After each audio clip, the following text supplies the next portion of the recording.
Coming up on Network Africa. Clashes erupt in Kenya after allegations by opposition leader Raila Odinga that election results have been hacked.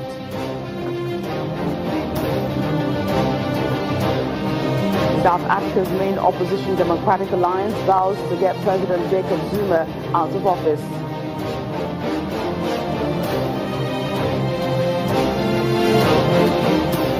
And later we go to Tunisia, where 2 Islamist militants have been killed by security forces in a mountainous area near the Algerian border.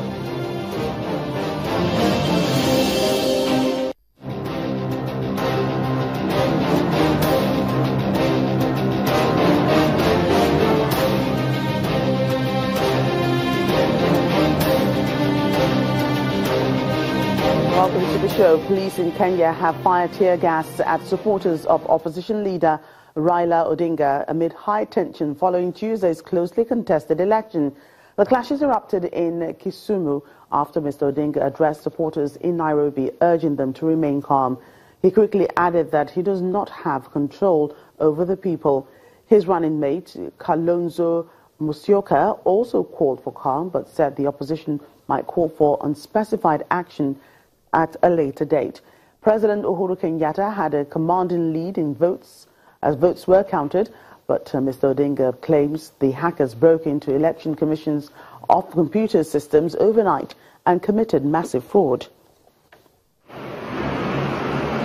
Kenya's capital, Nairobi, got off to a slow start this morning after a vote that has seen incumbent President Uhuru Kenyatta maintaining a strong lead in the election count.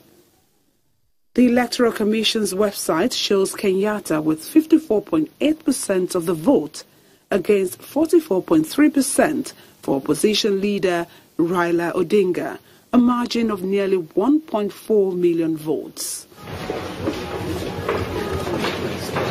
Raila Odinga claims the election was hacked. What the IBC has posted as results on the presidential elections is a complete fraud based on a multiplier that fraudulently gave Uhuru Kenyatta votes that were not cast. The electoral fraud and fabrication of results was massive and extensive to the extent that the results of the 47 counties were manipulated. The Election Commission says the voting process was free and fair, and it was investigating whether or not its computer system was hacked. Meanwhile, clashes have erupted in the western city of Kisumu, a stronghold of Odinga, as the supporters took to the streets, chanting, "Uhuru must go home," and burning tires. The government has dismissed the agitation, with the Interior Minister encouraging Kenyans to go about their normal businesses. Let us refrain from any activities that will unduly endanger the security of the country or unduly affect individuals and groups of people. This, of course, includes our behavior and our conduct on social media. Odinga's comments have raised concerns of unrest over the result in Kenya, something international observers have preached against, hoping this time Kenya can have the most peaceful of elections. Kenyan journalist Teddy Otieno joins us live from Nairobi. Thank you for joining us on Network Africa. Good evening, thank you. Understandably, Teddy, it's a frustrating time for the opposition, and we hear there are protests in Kisumu already. Is it limited to that area, or are there clashes elsewhere? Well, good evening to you.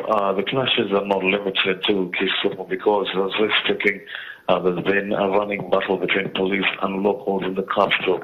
And talking about the capital, it is in the area known as Madare.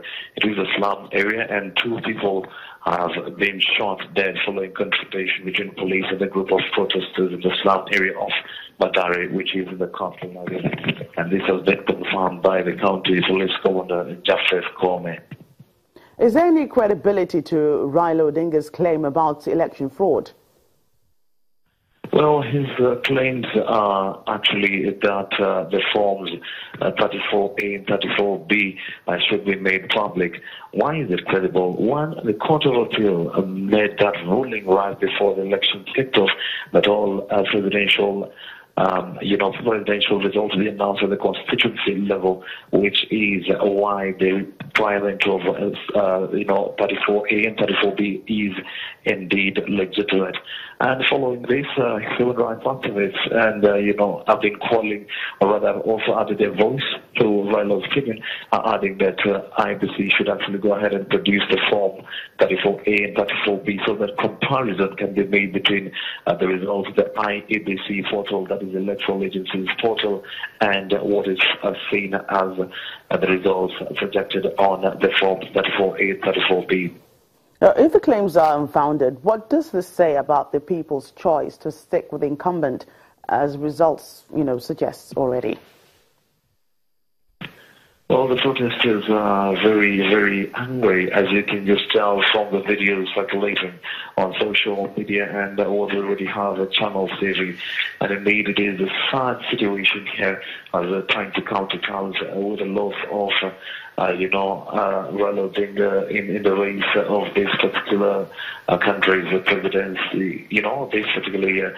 So it is a sad situation for the opposition supporters, and many are actually calling out on IBC, telling them, you know what, you went back on us in terms of securing a free and fair election. But then it is the last call that has with IBC, because they're yet to release the presidential results.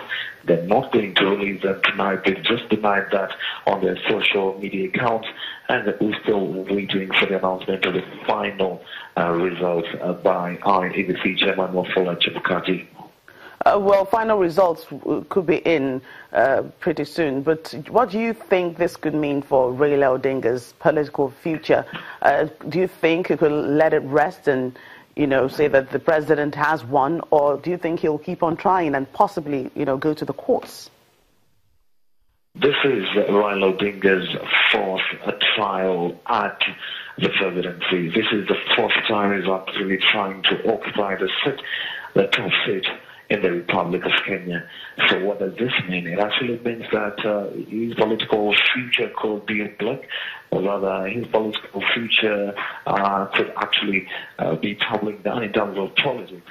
Because it's been an active member since 1992, multi-democracy, rallying for more democracy in the party, multi-partisan and all. Because actually, even before the elections, Odinga itself said that he will step down for the rest of the opposition leaders and perhaps just take a break from politics right of these elections. So for this particular reason, he might just not give it up yet. It might just not give it up yet, and that is why we're seeing all this calls for the opposition urging IBC to do repeat of the polls, and that is why Odinga's camp is actually trashing the results released in the IEBC portal. Teddy, there's been a lot of tension.